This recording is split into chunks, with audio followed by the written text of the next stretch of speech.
This is your girl Nala-Ife. Hold on. I don't know. It's like I'll get something started and then it's always like a little hiccup in my mind. I'm like, well, but what was I doing next? But anyway, what's good, y'all? Happy Thursday. Okay, day of Jupiter. Whoop, whoop. And so this is like a loosely based. This is not like an official live stream at all.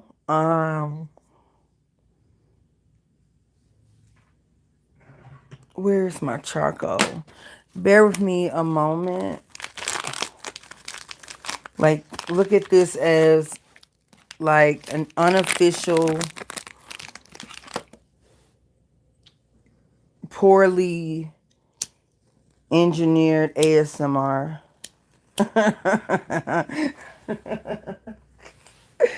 Seriously.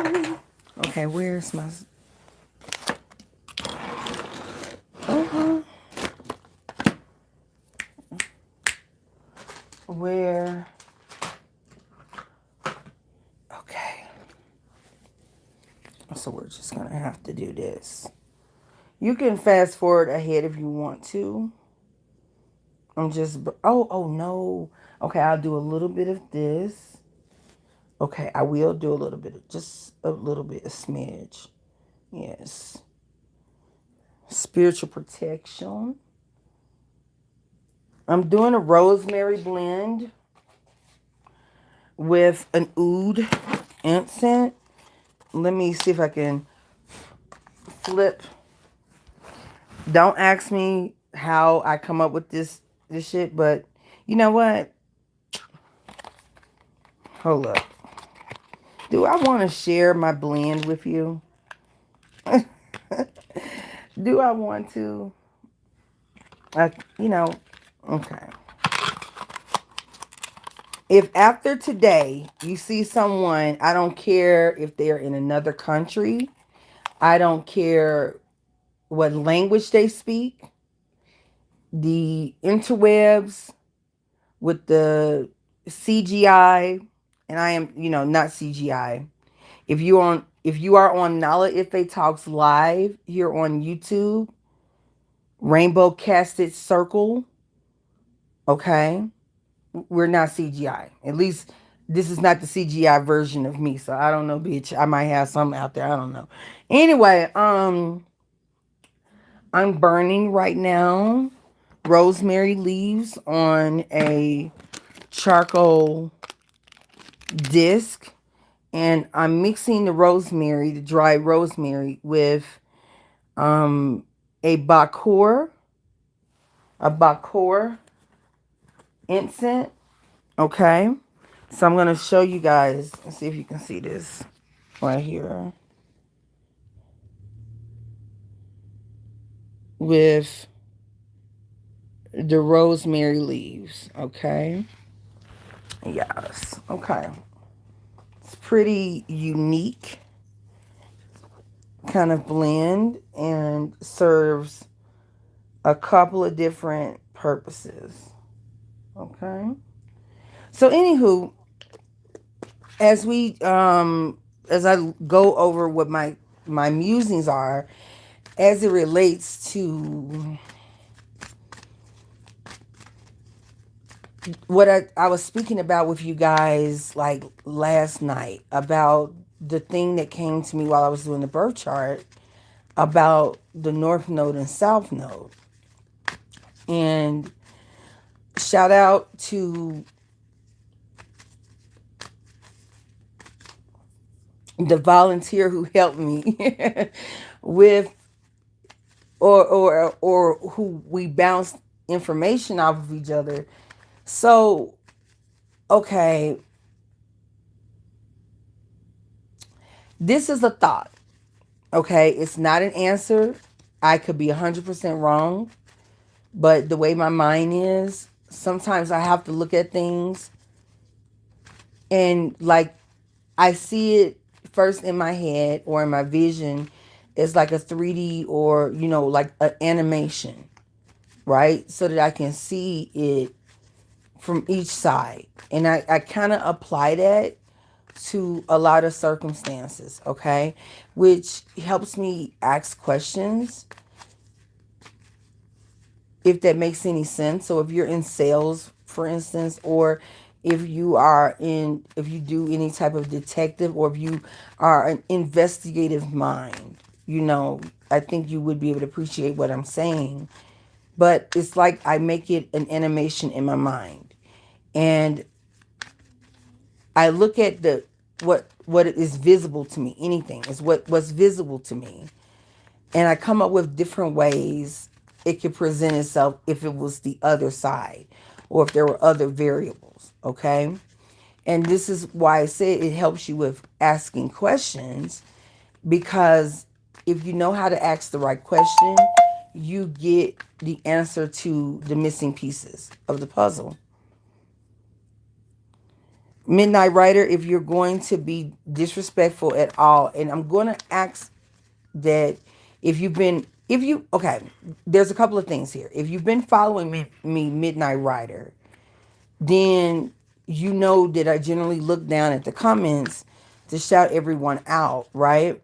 And I generally talk to people, but you see those people's comments all the time, right? And generally when you see someone new who we've never seen their screen name, and they ask, can I ask a question? What that tells me is that, number one, it could be one or a couple of things. Number one, you're new to tarot. Oh, no, you're new to my channel, and you're not new to tarot. And if you're new to my channel, you may be judging the views that I have and think that I may be desperate to read for people for free. Another thing that this tells me is that you did not look at my description, because then you would know the proper way to reach out to me if you wanted to be serious about a reading and to have your question answered, okay? That's the number one. So, okay. So you got my attention. The number two thing is that you do follow my channel and you're trolling, which I think is adorable. Welcome. Okay. And number three,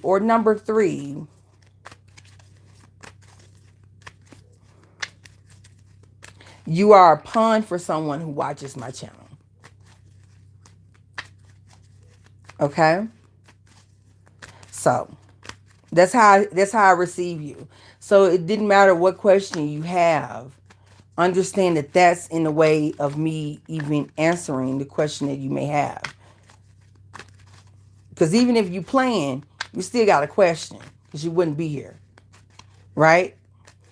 And this is the reason why, the central reason why I did not want to be the standard tarot channel. Because despite the fact that there's thousands and thousands and thousands of people who can love you, right? They can love you for what you do. What about what you're going through? Can they love you through what you're going through? What if you were to say, I'm going through some shit, and it's some human shit, and it plants me in the 3D, but I'm triggered, right? So therefore I can't read.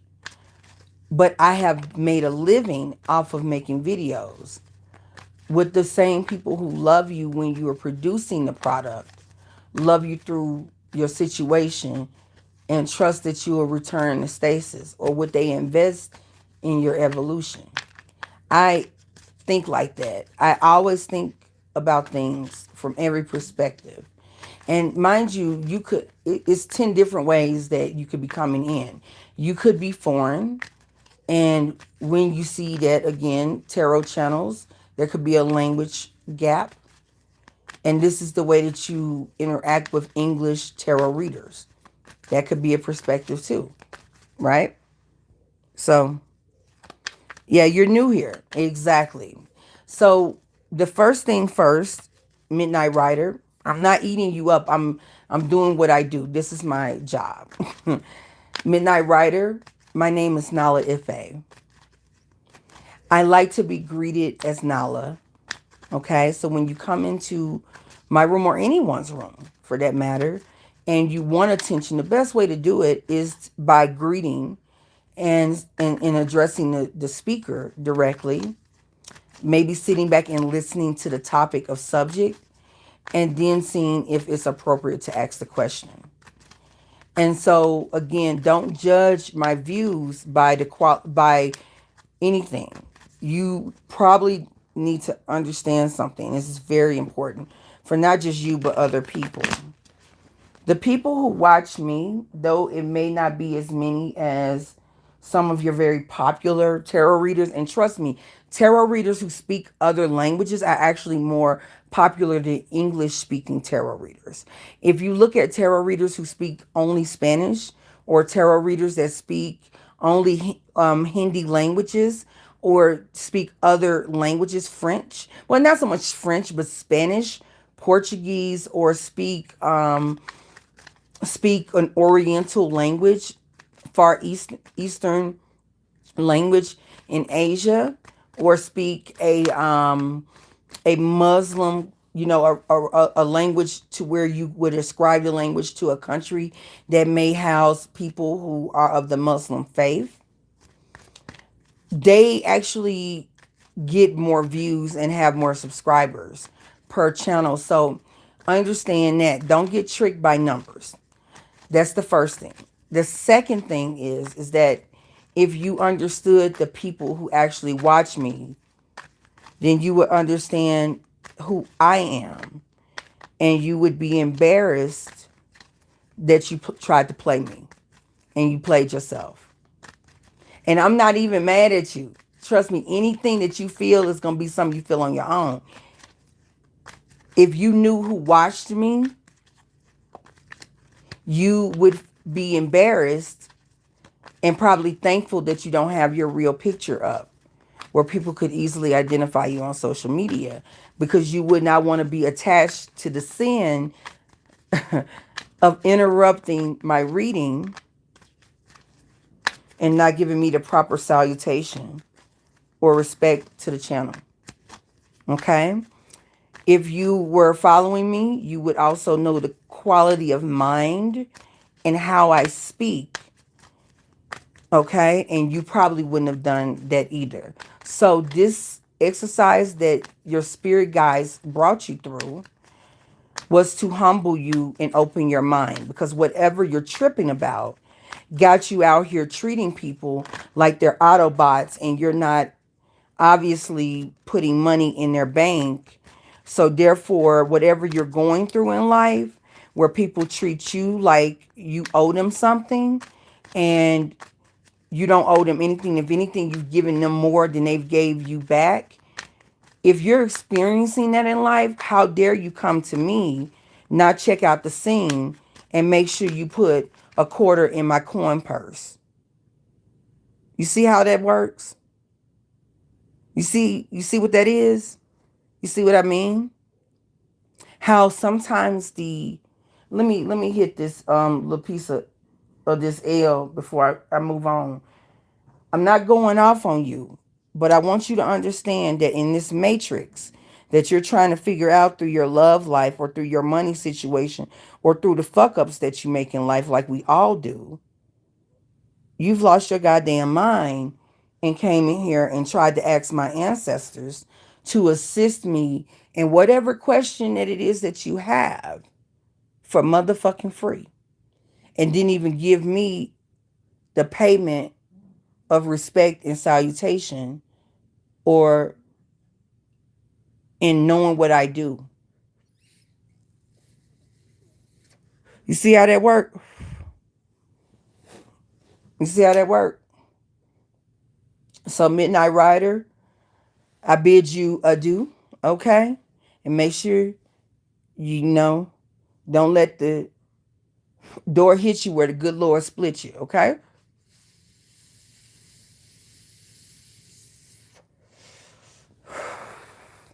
What's up, BB? People be mad disrespectful, bro. Mad disrespectful.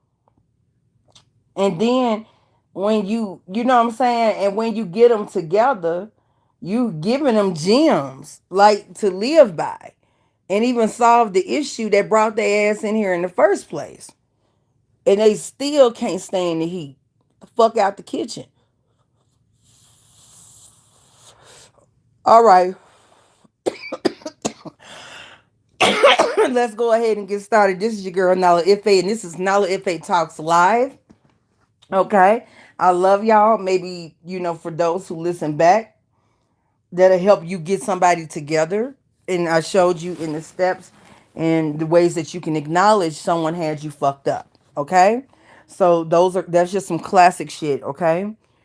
Game is meant to be sold, not told. So make sure that you hit me up for your readings, tarot, and we'll be opening up birth charts here really soon. Okay. Make sure you like and share the video. Okay. And if you're feeling extra amorous, hit the Cash App, $ Inner Element Tarot, or PayPal, Innerelement.tarot@gmail.com. Okay? So what I was thinking about, okay, as it related to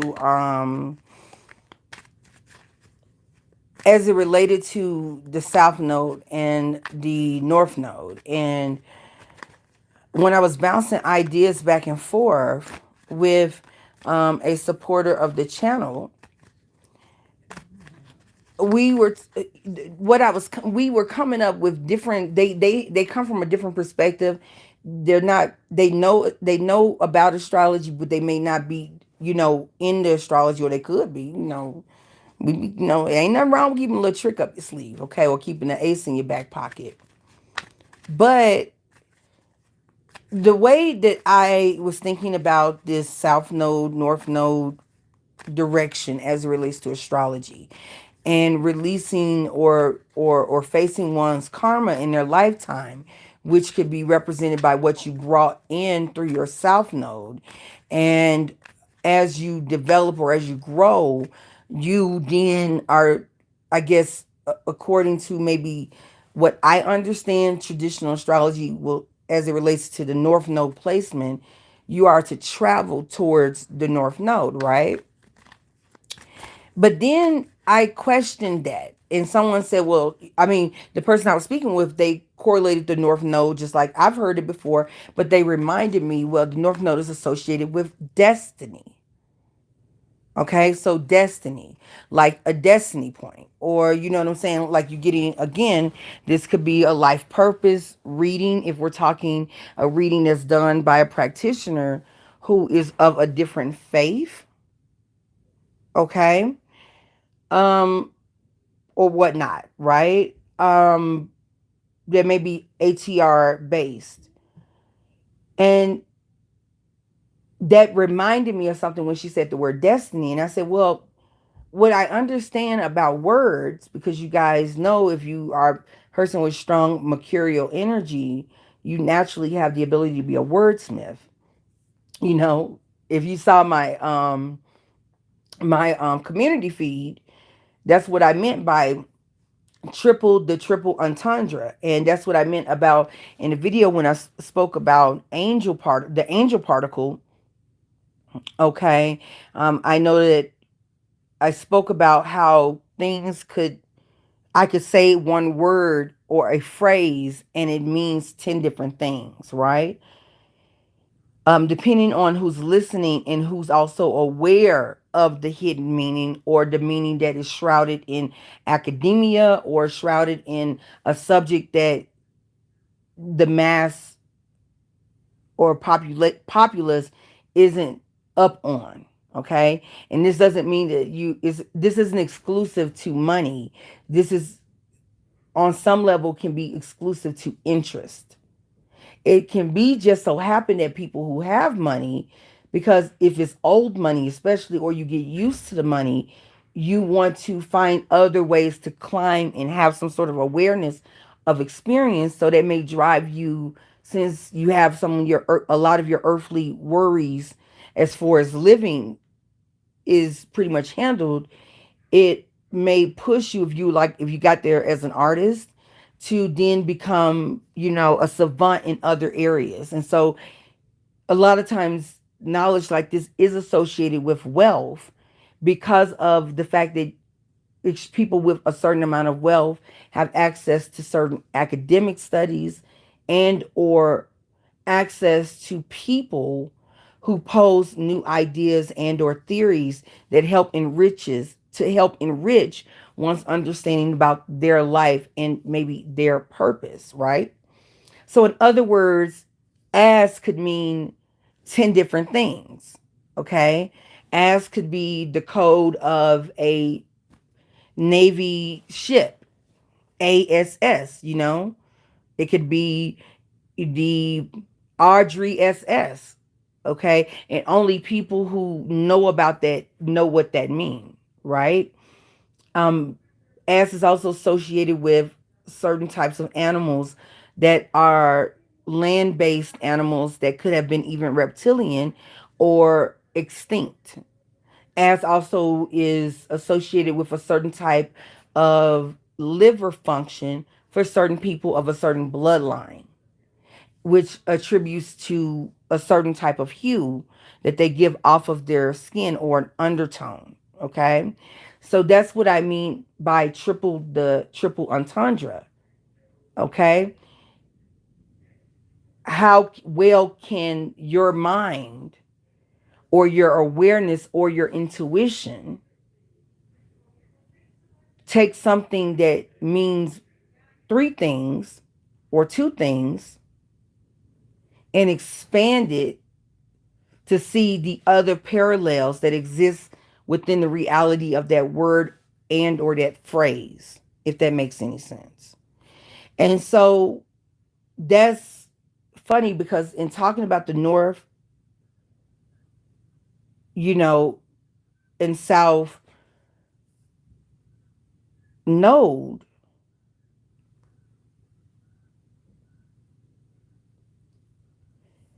as people, we know some people exist in the world that like to play God. And we also recognize the ritual of the media, right? We recognize that. And we see things that happen, but then we question because we see evidence of what we see on television but have not actually experienced.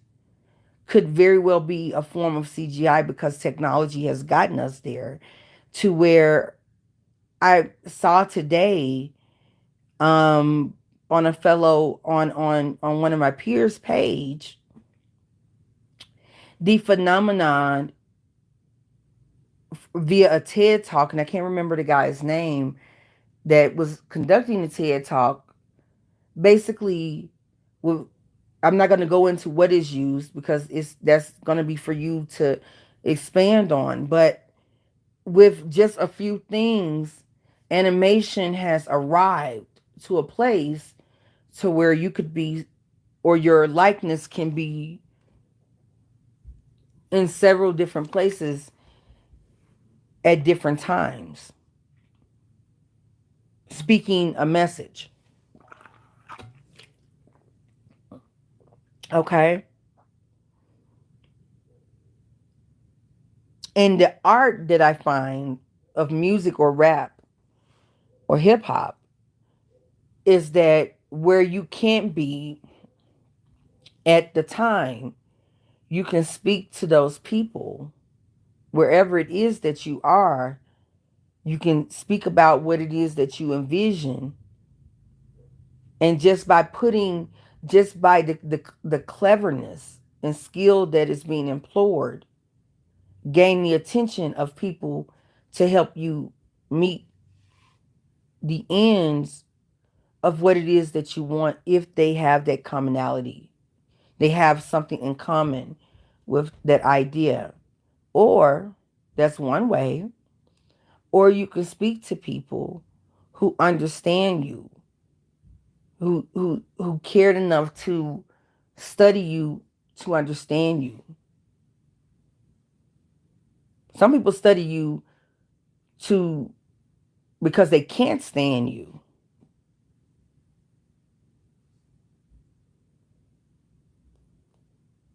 Let that sit in. Mm-hmm.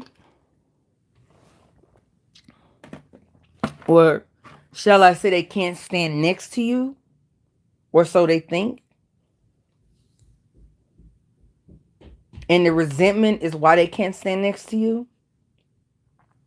When it all is said and done?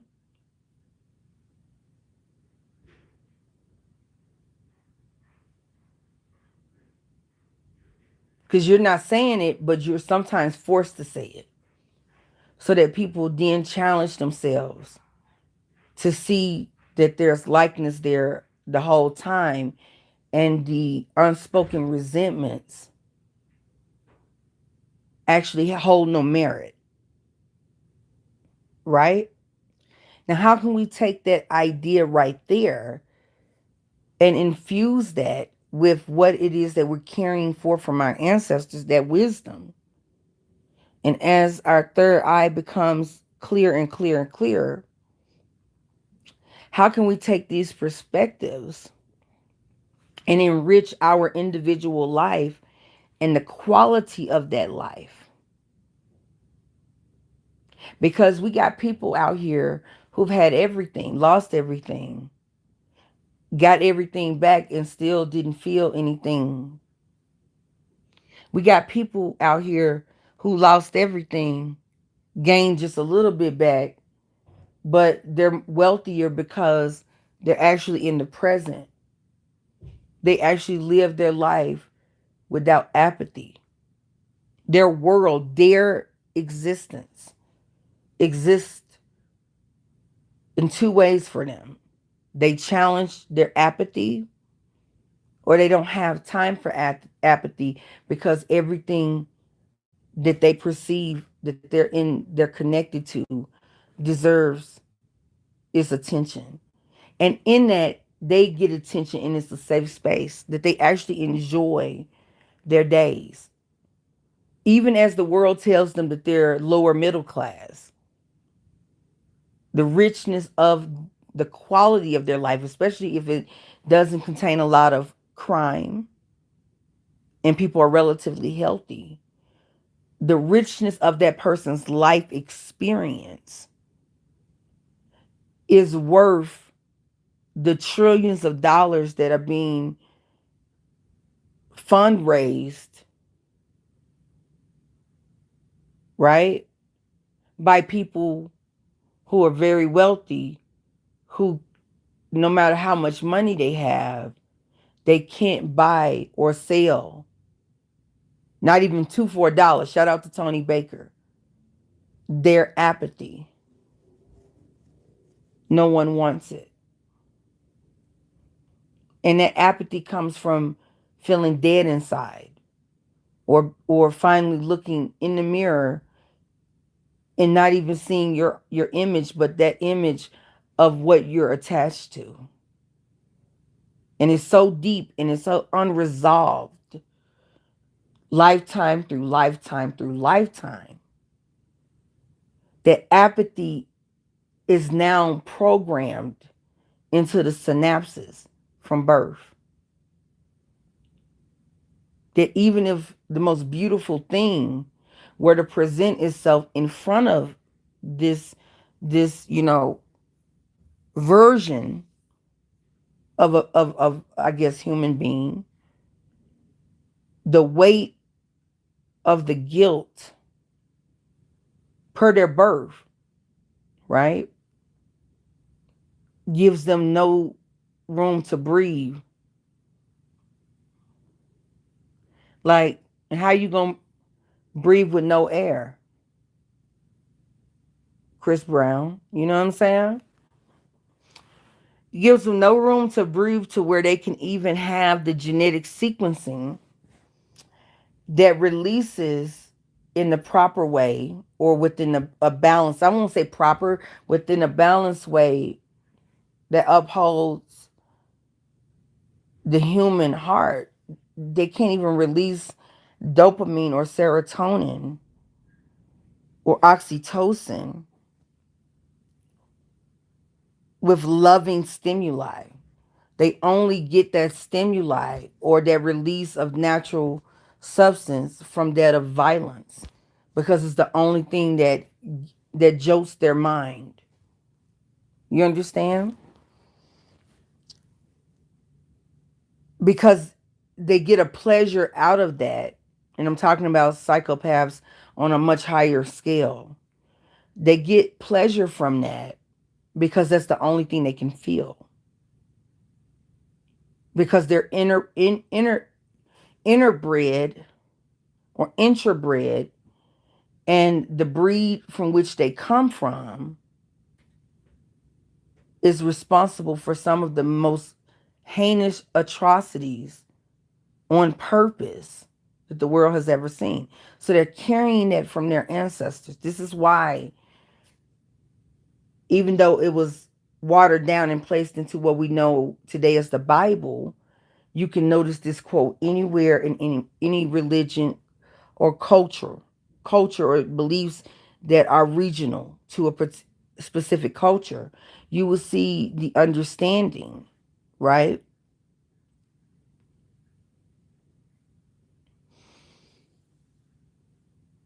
That we're only as good as our weakest link, right? And we understand, if you're listening to me, if you don't understand, you're getting to understand of what we believe as it relates to reincarnation. So when you got this daisy chain of trauma accumulated over generations and you are interbred, which a lot of times means the means in which the person became, the woman or female became pregnant, was traumatic because the person to whom impregnated her, are you kind of following where I'm going here? Yeah. So just the mode of even getting pregnant with the child that is interbred is traumatic in itself for the vessel of the child from which that child downloads their sequence as they're in the womb, okay? And they're downloading their mother's experiences in life and also in the past. Shout out to the person I was bouncing these ideas off of, okay? Shout out to you, because this really kind of deepens my question here. And then I'll come back to the destiny thing, okay? So you have this daisy chain that is experienced from experience. And I know a lot of people would say, well, Nala, you're incorrect. And I got to shout out to, again, the person who I bounce these ideas off of, because they'll say the seed or the life comes through the Father. And we would naturally assume that the Son, the Father, and the Holy Spirit, right? But the example that was given to me last night when I was musing over this idea was that the eggs that a woman is, okay, the eggs that a woman, okay, has in her ovaries to have children are all the eggs that she would have ever had. And so a woman develops her ovaries in her mother. And each of the eggs, if that particular egg and sperm makeup would then create another female. So what this means is that for 3 generations, so what this means is that the eggs that I have in my ovaries were developed by my grandmother, by the theory that was presented last night. The ovaries that, I mean, the eggs that I have in my ovaries, my grandmother, when she cycled, is responsible for my mother's eggs, and then I'm one of my mother's eggs. Do you understand? Like men create sperm. You manufacture sperm. You can manufacture sperm up until the day you die if you live to be an older king, a elder. Okay? So this means that you reproduce the sperm, but only the amount of eggs that a woman has are the same eggs that she had when she was an egg, and one of the eggs of so many of her mother, and so on and so forth. Do you get me? Okay, so let's just think about that. Let's think about that. If you are a woman without children right now, and you manage to have a daughter, and your daughter manages to have a daughter, okay, understand that that formation is happening already inside of your ovaries. Inside of your ovaries right now, if you do not have any children, no matter what age you are, right now inside of there is your future granddaughter or maybe great granddaughter. Isn't that crazy? So through the life, and this is just a theory, I'm speculating, through the life you're experiencing now, you already have your great grandchildren with you.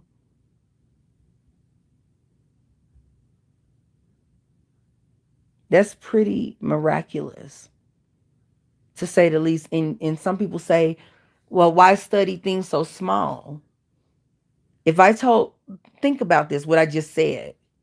The theory is that all of the eggs that a woman has in her ovaries is all the eggs that she will ever have. So that means that if a male sperm with the right genetic code and sequencing produces a female out of that egg, then the eggs that's in the female that it produces, do you get me? So we're carrying, us women, we're carrying our great grandchildren right now, whether fertilized or unfertilized, or potential, or you have, or understand that you've already bore a girl and she's carrying your grandchild already. She just hasn't had it fertilized yet. Or your granddaughter, let's say it that way. And it started with you. That's beautiful. So this is why I guess the Jewish belief system or religion really ties their beliefs to the bloodline comes through the woman and is strongest through the woman. So the question that I pose about the North Node and the South Node, and it needs more examination, okay? But the question that I'm posing is, what if we're being created under a set of circumstances that were put on us, right? And if this theory is true, that we're probably carrying the third generation already in the present, then what if we were set on this path intentionally? What if the intention was that I was born at a certain time? So the birth chart or the snapshot of my birth chart, which states that my particular North Node is here, is connected to my destiny. So then let's go back to the word destiny. Destiny is the root is DES, des, which is in alignment with day. You know how people say every dog has their day, right? Where does that come from? And des is also connected to destination. So destiny, and we can observe destination also being aligned with a point of future reference, right?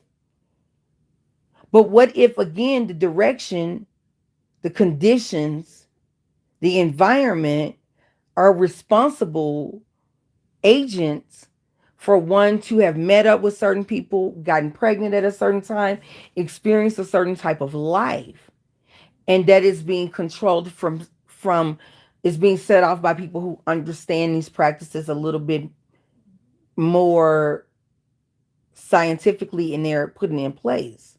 My question is that who set the destination for us?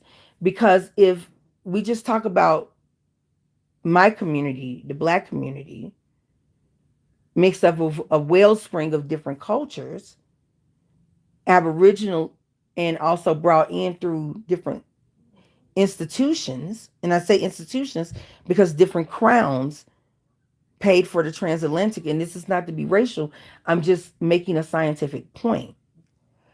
If something was set into motion by people who understood these sciences, then the experiences that brought people to the Americas or had people in the Americas lose their land to certain people who were also being guided by certain elite people, right?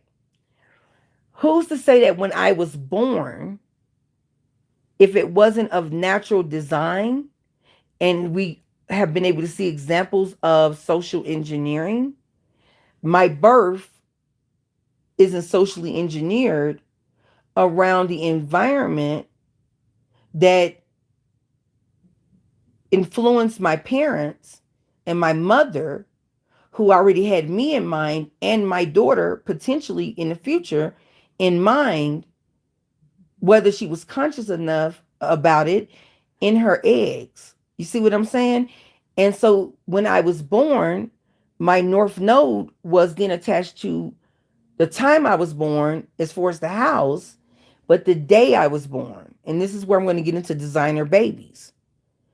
So if I'm heading towards the North Node, despite what my other transits are telling me, then how do I know that where I'm going is actually fulfilling my will? Because what we also observe is that in any religion, we also see the presence of supposedly free will, or we hear about free will and the wheel spinning, right?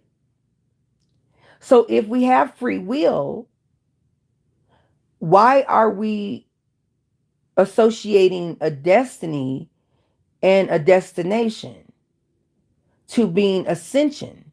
Because ascension would be to take command over the wheel and jump in the driver's seat, per se, and based on what the soul desires, navigating to that place and receiving experiences that prepare or perfect if that's where they want to go, right? Especially if the conditions that their life are in set them naturally on a North Node path that may go against their other alignments. This won't make sense to those who don't understand astrology.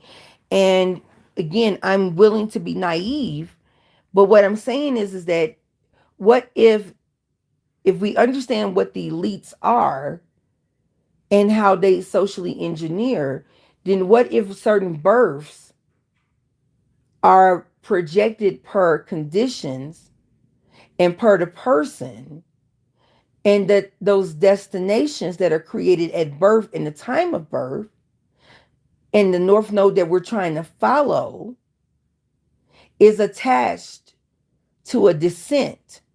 And the reason why I say descent is because destiny and destination starts with DES. But what else starts with DES? Descent or descending. Descendant. Does that make sense? It's like a destination or destiny for the descendant. But spiritually, we are trying to ascend, or are we trying to descend? Is the astrological question. Because technically our experiences and what we bring from the past, the moon sign is the past. The experience that we're in, the sun sign, is the driver, and the body is the rising. Okay? And if this is the body of the car, Why would I want to descend in value from what I have already? In other words, would I prefer to ascend? Do you get where I'm going with this about the North and South Node? Because the North Node is connected to destiny, or this is your destiny. And the reason I question that is, again, because of my knowledge by being employed by those who sit in respectable councils within the ATR or African traditional religions, and what I've learned in exchange for being employed. Okay, your destiny can change per how you lead your life. Your ancestors can help build or craft out a different destiny because you've demonstrated through the choices you've made in life that you learned something, or that you've evolved, or you've ascended your thought pattern of thinking. And like I said, this is not for everyone's birth chart, but for certain birth charts, when we consider the person, right? The person who's experiencing the evolutions in their birth, could it be possible that based on the conditions and the way that they were conceived 3 grandmothers ago could have changed the course of their spirit of some in some way? Okay. And as they become aware, or as we become aware of how closely we're related to our families that came before us, even the ones that we never met, could we tap into that memory via intuition and set out a new course than what was designed for us, given the conditions that our predecessors were exposed to? So that's why I question, why would certain people go towards their north node if in this lifetime we can see the example of the way this person lives and the choices they've made, that they've learned the lessons of where they were going as a north node, and they actually could change directions and travel out of a different place because their awareness has helped them jump timelines. You know, I can do a progression chart, a chart that's a progression. But if people are strongly attached to the coordinates in the galaxy, or the stars that influence your sun, moon, or rising, and the other things in your chart, it can be difficult to take on the energy of your progressed positions if you've not learned the lessons of what you were born with. And it's not until you learn those lessons that you properly can jump realities and jump into your progressed positions. Okay? It's not a given or a guarantee that we'll operate out of the progressed positions, because it's not a guarantee that you'll become aware that the way that you're seeing things is related to your maturity and the way that you applied the lessons from childhood.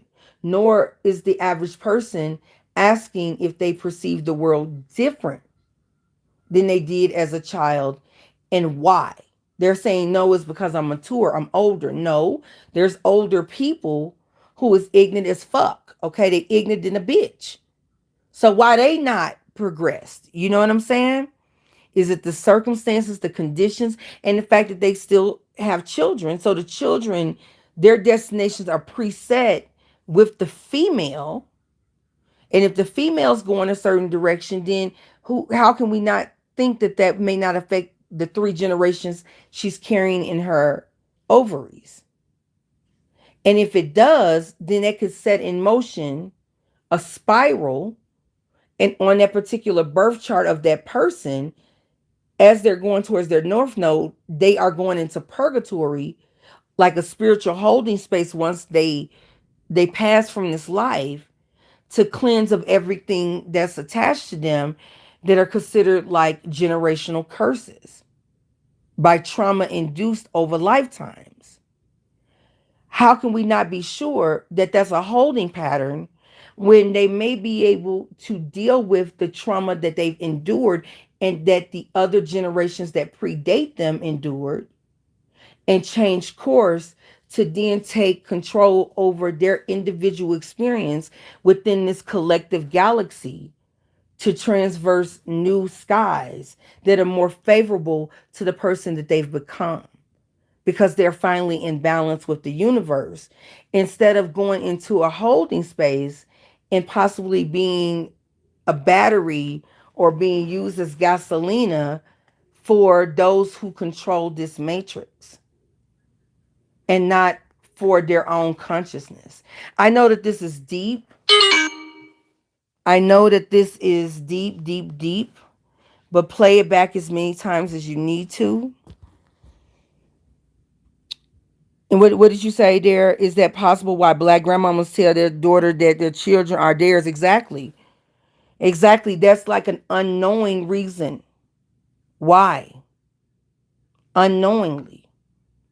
This is just something I'm thinking about. What if your life path per an elite masterful magician who we see examples finally as we come out of this spell, a lot of people of master magicians and social engineering. If you want to look at an example of social engineering, look no further than the Rockefellers. Look no further than the Vanderbilts. Look no further than those who designed the flag of Israel. Okay? Look no further than the story of the Machiavellian type.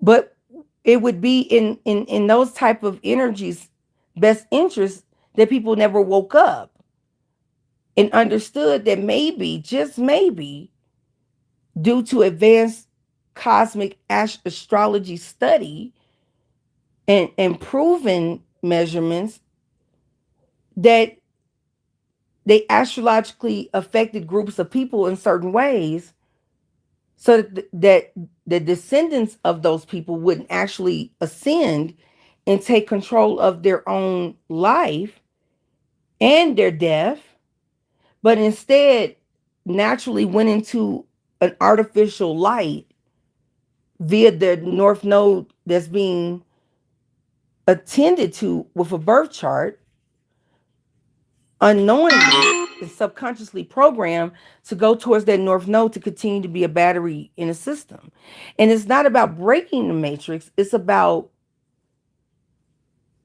the awareness, because if you break the thing, you don't allow for the information to be downloaded to allow for generational healing via the DNA. Hey, mama, baby, I'm live. I just wanted to let you know I was live. I'm about to get off of here, y'all, but these are my astrological musings. I got some good stuff coming to y'all, okay? Some funny stuff, but we won't go over it right now, okay? But I love you guys, and I just wanted to explain what I was musing about. Thank you. Thank you, mama. Wanted to explain to you guys what I was musing about. And again, thank you to the person, the committee member and supporter who went back and forth, and we kind of figured some things out. I'm not making an argument against the North Node. I'm asking, and I'm not making any definite promises. This could be debunked and so on and so forth. What I'm asking is for expansion and understanding. Okay? But I am probably going to investigate why that came to me intuitively, especially if your South Node is legendary for your spirit and your soul group? Or what if your North Node could help assist people that you have assisted, and people can set their travels for that arena? Or what if the North Node undoes you in this lifetime and is a regression of what you've picked up? And most importantly, how can we be certain of the order of the zodiac when we are interpreting it from people who stole it. Okay? Which is why we currently have a hard time blending the different systems. But we can find small, minute similarities, but they're not similarities in the right area to blend the understanding so that it is translucent or is clear and transparent no matter what system it is that you use to calculate people's spiritual journey. Or maybe it's all in the moon, okay? And the moon is still connected to that mother energy. Then I have a whole question about the beings on the moon per what we've been told, okay? All right. Anywho, or what we've been told what the moon is versus what the moon actually is. So, anywho, those are my musings. Exactly, BB. It is good to investigate always. But those are just the things I was thinking about. Feel free to talk about it in the comment section. Thumbs up the video. Feel free to expand on it. Okay? And most definitely, if you must use this as a foundation, you know what to do. Okay? And I love you guys. So that's what I got. I love you so much. Make sure you thumbs up the video. Thank you for your engagement. Thumbs up or thumbs down. Thank you for your engagement. And if you're just now coming in, you're going to have to rewind, child. Listen to my musings, okay, about astrology. Is loosely based and it's theoretical, but I was helped by a committee member with my idea and also ideas that they bring forth from their understanding as it relates to spirituality. And I guess I'm speaking on it to honor those understandings and see if there's any merit in these musings. Okay. I'm going to continue to do my research and continue to do these birth charts, but it's just something I thought about. Okay. We talk about we want a better world, but we need to define how our descendants are influenced by the world we create today so that we have a better understanding the world that was created and or engineered for those who came before us, to possibly get a gauge of when we were engineer free and how those peoples went about preparing for the great beyond once they expired from their human experience. Okay? I love you guys. This is a labor of love. Thank you for your support in advance. If you're listening to this 6 months later, okay, you're welcome. I love you guys. I'm going to still be doing my thing. You're going to still be able to reach out to me. So make sure you hit that description box and you don't make the mistake of what the person did when they came in the first time and had me fucked up 10 different ways. Okay? This is your girl Nala-Ife signing off for Nala-Ife Talks Live. Y'all be good. Peace.